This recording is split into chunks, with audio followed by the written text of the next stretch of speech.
చాలామంది ఒక సోమరితనం ఉంటుందన్నమాట. మూడు ఉన్నప్పుడు పని చేస్తాము, మూడు లేనప్పుడు ఏం చేద్దాంలే రేపు చేసుకుందామని చెప్పి వదిలేస్తుంటాం అనమాట.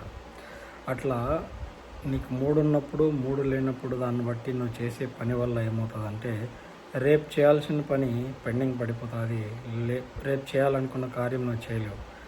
దీనివల్ల నిరంతర శ్రమ అనేది లేకపోవడం వల్ల నిరంతరం సుఖం అలవాటైన లేదా కష్టము ఉన్నట్టుండి వచ్చినా తట్టుకోలేక దాన్ని హ్యాండిల్ చేయలేక ఇబ్బంది పడుతుంటారు అన్నమాట. అందుకే ఏం చేయాలి అంటే ఎప్పటి పని అప్పుడే చేసినామనుకో హ్యాపీగా రేపుని ఎంజాయ్ చేయొచ్చు. రేపు నీకు మిగిలే టైంని ఎంజాయ్ చేయొచ్చు. అదే నేను కొన్నేళ్ళ నుంచి ఉద్యోగం చేస్తున్నాను, అబ్బా చాలా అయిపోయింది, ఇంకా నేను పని చేయలేను, నేను ఒక 4 రోజులు రెస్ట్ తీసుకుంటాను అంటే 4 రోజుల తర్వాత నీ లైఫ్ గురించి నువ్వే కదా పని చేయాలి.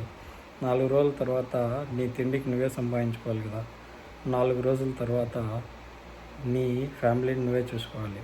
అంతేగాని ఈరోజు బాధ అనిపించిందని చెప్పి నువ్వు మానేస్తే రేపన్న రోజున నువ్వే చాలా ఇబ్బంది పడతావు అన్నమాట. అందుకే హ్యాపీగా రోజు పని చేయి. ఏ పని అయితే నువ్వు చేస్తున్నావో దాన్ని సక్రమంగా చేసుకుంటే